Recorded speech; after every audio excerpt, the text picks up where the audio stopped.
مجھے ایک کمرے میں جو ہے نا بند کر دیا اور بند کر کے مجھے فوراً پہلے کہا کہ کپڑے اتارو سارے، اور کپڑے اتار کے تو ویڈیو بنانی شروع کر دی، اور پھر ایک پائپ سا لے کر اسے تشدد شروع کر دیا، اور دوسرا جو کہنے لگے کہ آپ کی ہم نے ویڈیو بنا لی، سارے میرے کپڑے اتروا کے ویڈیو بنا کے ایک سفید کارڈ پہ سائن کرائے، وہ تحریر نہیں مجھے پڑھنے دی، اور کہا کہ یہاں بولیں کہ میں نے کسی کے ساتھ زیادتی کی ہے۔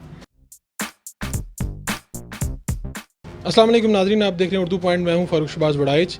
میرے ساتھ اس وقت موجود ہیں اس ملک کے مایہ ناز سٹار ہیں ناصر مدنی صاحب، لیکن یہ وقت شاید درست نہیں کہ میں ان کے پاس جب آیا ہوں تو ایک دلخراش واقعہ ان کے ساتھ پیش آیا ہے۔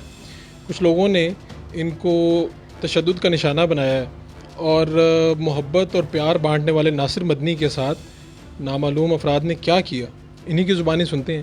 مدنی صاحب، آپ تو ہمیشہ ہم نے دیکھا کہ ہنسی محبت پیار بانٹتے ہیں، ہوا کیا آپ کے ساتھ؟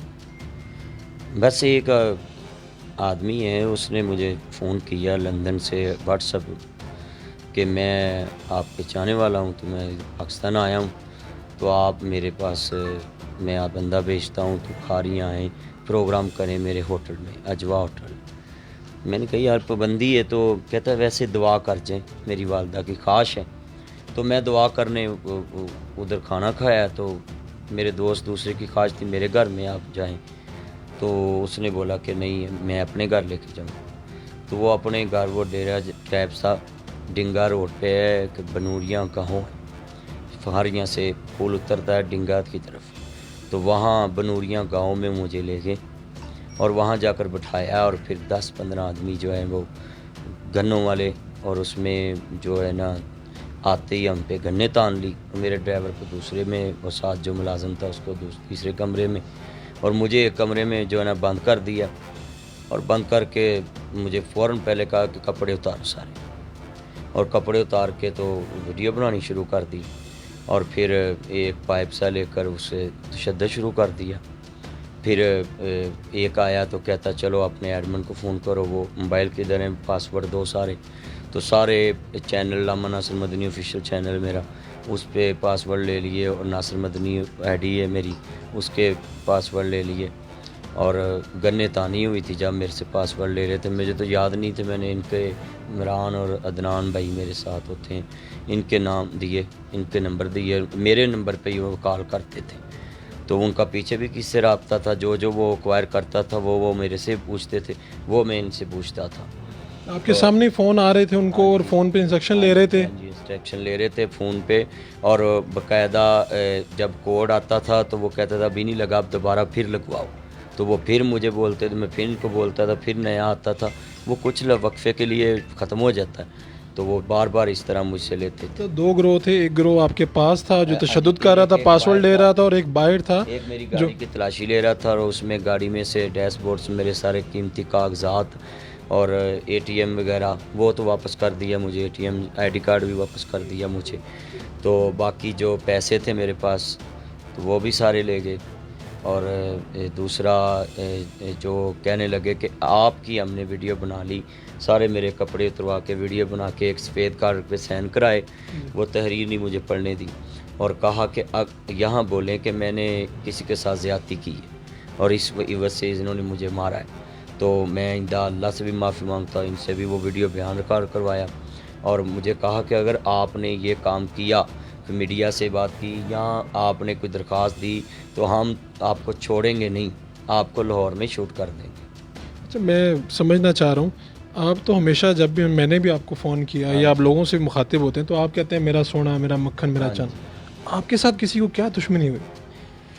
بس جب سے یہ میڈیا پہ میرے جو نا کلپ وائرل ہوتے ہیں نا، تو دشمنی میرے سے یہی ہے کہ میں چھوٹے لیول سے اوپر آیا ہوں، کسی تنظیم کا سہارا لے کر نہیں آیا، میں لوگوں کی خدمت کر کے اوپر آیا ہوں، یتیم خانہ میں نے بنایا ہے، اور اس میں غریب لوگ میرے پاس رہتے ہیں، تو چھوٹی عمر میں، میری ابھی 34-35 سال ایج، چھوٹی عمر میں اللہ نے مجھے اتنی عزت دے دی، تو میں کسی سیاسی پارٹی کے ہاتھ بھی نہیں آتا، نہ کسی احتجاجی پارٹی کے ہاتھ آتا ہوں، نہ میری ایکٹیویٹی تم نے کبھی دیکھی۔ لوگ رابطہ تو کرتے ہوں گے؟ رابطہ بہت زیادہ لوگ کرتے ہیں مجھ سے، اور میں نے کبھی کسی کی بات نہیں سنی، میں نے کہا یار میرا یہ مشن ہے کہ میں لوگوں کو بیٹیوں کے ماں کی میری ماں کی شان جو نیٹ پہ سن لیتا ہے تو وہ لوگ بیٹیوں کو حصہ دے دیتے ہیں، ماں کی خدمت کرنے لگے. اور جو لوگ کڑوی بات مسجد میں مولوی صاحب کی نہیں سننا چاہتے وہ میں میٹھے انداز میں لوگوں کو سمجھا جاتا ہوں. اور بڑے وہ جیسے یہ پوتا کٹنگ پیچھے چلی تھی، سارے لوگ بچے سارے بال کٹواتے، تو میں نے ان کو کہا میرا چن میرا مکھن، تو وہ غصہ بھی نہیں کرتے اور خوش ہو جاتے ہیں، سیلفیاں بھی. اور میرے حساب سے پاکستان میں جہاں بھی میں کھڑا ہو جاؤں، آپ مجھے کھڑا کر لیں تو سڑک بلاک ہو جاتی ہے، لوگ سیلفیاں لینے لگ جاتے ہیں. بس انہوں نے مجھے بولا کہ آپ کی یہ فین فلم ہم نے رہن نہیں دینی، تو میں نے اب ان کو بولا کہ مجھے جان کی بھیک دے دیں آپ، تو جو ایسے آپ کہیں گے میں ویسے ہی کروں. مسلسل تشدد کرتے رہے تو ویسے. جب آپ بس روکتے تھے تو آگے سے کچھ نہیں کیا کہتے تھے؟ ایک کوئی دفعہ میں ایسی بات جو وہ کہتے تھے؟ ایک بوتل سی سٹنگ سی پلائی، اس میں بھی کچھ تھا، تو میں جب بے ہوش ہوتا تھا تو پھر کھڑا کر لیتے تھے. واپس کس طرح آئے اب وہاں سے؟ واپس وہ مجھے خود ہی گاڑی میں انہوں نے نیچے پچھلی سیٹوں پہ ہمیں بٹھا دیا اور میری گاڑی انہوں نے ڈرائیو کی ہے، اور لوکیشن باقاعدہ میری گاڑی ٹریکر ہے اور وہ لوکیشن بھی مل سکتی، میرے موبائلوں کی لوکیشن بھی ادھر سے مل سکتی ہے. وہ کل 16 مارچ کی رات تقریباً 10 بجے سے لے کر تقریباً صبح 2 بجے تک وہ میرے ساتھ رہے. اچھا، ہم نے ابھی دیکھا پریس کانفرنس کے دوران آپ نے قمیض ہٹائی، پیچھے تو بہت سخت زخم آئے ہوئے ہیں اور ایسے لگتا ہے جیسے کسی نے بدترین تشدد کیا ہے. کبھی آپ کو ایسے لگا ان کی وجہ سے کوئی دشمنی کوئی خاص آپ کی؟ ہم نے دیکھا کہ حج کے اوپر آپ نے بات کی تو پورے پاکستان کے میڈیا نے اسے کور کیا. آپ نے کرونا وائرس، آپ نے جس بھی ایشو پہ بات کی تو وائرل ہوتی رہی ہیں. بس وہ کلپ جب وائرل ہوتے تھے تو مجھے مختلف کمنٹس دھمکیاں، میں نے سول سیکریٹریٹ میں درخواست دی، چیف سیکریٹری پنجاب صاحب کے پاس گئے ہم، اور وہ میرے پاس ڈائری نمبر بھی ہے. میں نے ان کو بولا کہ مجھے دھمکیاں آتی، وہ کہتے چلو اداروں سے بولتے ہیں ان کو چیک کرو، ان کو تھریڈ ہیں. تو اب مجھے کوئی کسی نے سکورٹی نہیں دی. سب سے پہلے کس سے رابطہ کیا جب آپ واپس آئیں؟ میں عبد الماجد چودھری صاحب سے رابطہ. اور گھر والے پریشان تو بہت ہوئے ہوں؟ بہت زیادہ. میں اپنے بچوں سے ابھی نہیں ملا. کتنے بچے ہیں آپ کے؟ 3 بچے میرے. اس پاکستان میں سچ نہیں کوئی بول سکتا. اس واقعے کے بعد مجھے پتہ چل گیا یہ پاکستان میں کوئی سچ نہیں بول سکتا، کوئی سچ کہے گا بھی نہیں.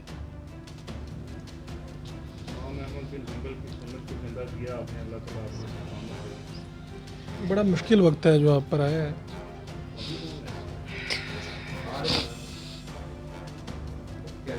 کیا کہنا چاہیں گے؟ بہت سے چاہنے والے ہیں آپ کے اس وقت پریشان ہیں. میں اپنے چاہنے والوں سے یہی کہوں گا کہ میری ثابت قدمی کی دعا کرے، مجھے اللہ صبر دے، اور جنہوں نے مجھ سے ایسا کیا ہے اللہ ان کو بہتر کردار تک پہنچائے اور میرے کے بغیر کسی اور کے ساتھ نہ ایسا کر سکے. میں اپنے ارباب اختیار سے میری اسپیچوں میں پاکستان کے تمام اداروں کے لیے دعائیں ہوتی ہیں، تو اب میرے پہ وقت ہے کہ پاک فوج اور پاک پولیس، اور پولیس کے لیے تو میں نے بڑا کام کیا ہے. لوگوں کو بولتا ہوں کہ ان کو ناکے پہ سلوٹ مارو، ان کو ہیپاٹائٹس ہوگی، تو اب ان پہ بھی آزمائش ہے. اگر نہیں تو اس طرح پاکستان میں جیسے میرے ساتھ ہوا اور بھی کس سے ہوگا. تو میں اپنے چاہنے والوں کو یہی درد میں پیغام دیتا ہوں کہ پاکستان میں جس کو مرضی کو پکڑ کر ویڈیو بنا سکتا ہے، جس کو مرضی برہنہ کر کے جو مرضی کو کر سکتا ہے. یہ اندھیر نگری ہے. جب ریمشا کا مسئلہ آیا تب بھی میں نے بیان دیا تھا کہ کسی کو کسی کی ویڈیو وائرل کرنے کی شریعت جات نہیں. ادھر ریحام خان صاحب کا مسئلہ آیا تھا، وہاں بھی میں نے بولا اس کو کتاب نہیں لکھنی چاہیے کسی کی ذاتی زندگی پہ. میں تو اس طرح کا آدمی ہوں. یہ مفتی عبدالقوی صاحب کے بارے میں نے بیان دیا کہ اگر انہوں نے سر پہ کیپ رکھی ہے تو کوئی گناہ نہیں. پنجاب میں لوگ اپنی پگ کسی کے سر پہ رکھ دیں، یہ عزت کا مقام ہے. تو میں تو اس طرح کہوں کہ بھی کسی کی میں نے کردار کشی نہیں کی. ایسے تو آپ محبتیں بانٹنے والے آدمی ہیں، لیکن کبھی خطاب کے دوران جب آپ لوگوں کو مخاطب کرتے ہیں کوئی یونائٹ تو نہیں ہوتا؟ میں خیال لوگ تو انجوائے کرتے ہیں. آج تک لوگ، میں 2-3 گھنٹے 7 گھنٹے کی میری اسپیچ ہے، لوگ اٹھتے ہی نہیں ہیں. اور میرے سے اس جلسے کے بعد آدھا گھنٹہ تو لوگ سیلفیاں لیتے رہتے کہ آن دی ریکارڈ بات. اچھا عبد الماجد صاحب، آپ دیکھ رہے ہیں اس کے قانونی پہلوؤں کو، کہاں جائیں گے، کیا کریں گے، پہلا کیا ہے؟ اس میں لاہور سے یہ واقعہ شروع ہوتا ہے، جو انہوں نے بندہ یہاں پہ بھیجا جو ان کو یہاں سے برگلا کے لے کے گیا. تو ہم سب سے پہلے تو اپلیکیشن دینے جا رہے ہیں تھانہ پولیس اسٹیشن. مزنگ لگتا ہے کیونکہ کل یہ میرے آفس میں ہی موجود تھے، جب ان کو فون کال آئی تو میں بھی وہیں پہ موجود تھا. تو وہ بندہ جو ہے وہ ان کو میرے آفس سے لے کے گیا ہے. تو ہم تھانہ مزنگ لاہور میں اس کی ایف آئی آر کے لیے جا رہے ہیں. تو جو بھی قانونی کارروائی ہوگی وہ ہم اغوا اور تشدد کے متعلقہ پولیس اسٹیشن میں کریں گے. اور جو ان کے چینل ہائی جیک کیے گئے ہیں، پھر اس کے بعد ان کے چینل سے یہ کرونا والی جو ہے وہ نیوز چلائی گئی کہ مدنی کہا صاحب گیا کہ مدنی صاحب بیمار ہو گئے ہیں کرونا کی وجہ سے. جی بالکل کرونا کی وجہ سے. علامہ ناصر مدنی آفیشیل چینل جو میں اردو پوائنٹ کے پلیٹ فارم سے پیغام دیتا ہوں کہ وہ میرا چینل آفیشیل ہے. اس پہ اگر آج کے بعد کوئی بھی ایکٹیویٹی کو غلط کرتا ہے تو وہ میرے چاہنے والے دیکھ لیں کہ وہ کس کے پاس ہے چینل. اور میری آئی ڈی جو ناصر مدنی ہے وہ بھی اس کے پاس ہے، اس کے وہ ہیک کیے ہوئے ہیں. اچھا جی تو اس کے بعد اب ایف آئی اے میں جا رہے ہیں. جی بالکل جی، سائبر کرائم کی حد تک ہم ایف آئی میں جا رہے ہیں. اصل میں یہ جو کرونا والا کلپ ہے یہ کڑی سے کڑی ملتی ہے. یہ کرونا کا ایک ان کا کلپ تھا جو انہوں نے بڑے مزہ کے انداز میں لوگوں کی اصلاح کرنے کی کوشش کی اور اس میں کرونا کا لفظ استعمال ہوا. اب جب ان کو اغوا کیا گیا اور ان پہ تشدد ہوا، اس کے بعد جو پہلی نیوز ان کی چینل کی طرف سے اپلوڈ کی گئی وہ بھی کرونا کی.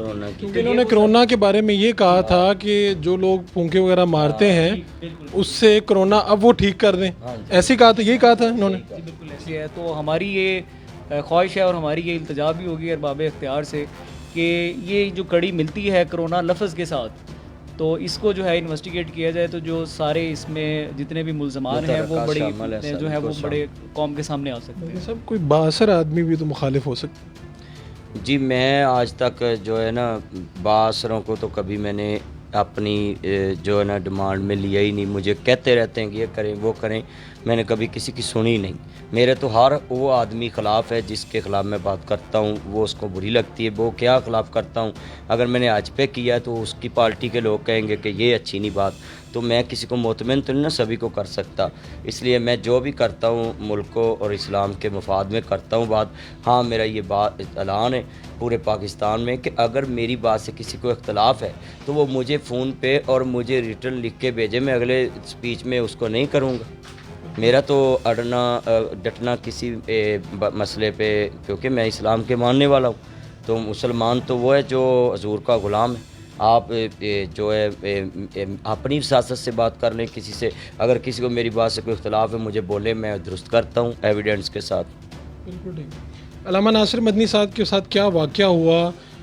دین کا پیغام آگے پہنچانے والے، محبت کا پیغام پہنچانے والے. ہم نے ابھی ان کے یہ زخم بھی ہوئے جو پورا جسم دیکھ سکتے ہیں آپ، اور ایسا افسوسناک واقعہ پیش آیا اور اب ان کے وکلاء حضرات بھی اگلی کارروائی، قانونی کارروائی کی طرف جا رہے ہیں. لیکن سوچنا یہ ہوگا، اداروں کو دیکھنا ہوگا اس بات کو کہ جب اتنا بڑا آدمی جو ملک کے لیے، اسلام کے لیے بات کر رہا ہے اور نامعلوم لوگ لے جاتے ہیں اور اس طرح کا واقعہ پیش آتا ہے تو اس کا سدباب کیسے کیا جا سکتا ہے. اپنے میزبان فاروق شہباز بڑائچ کو اجازت دیجیے.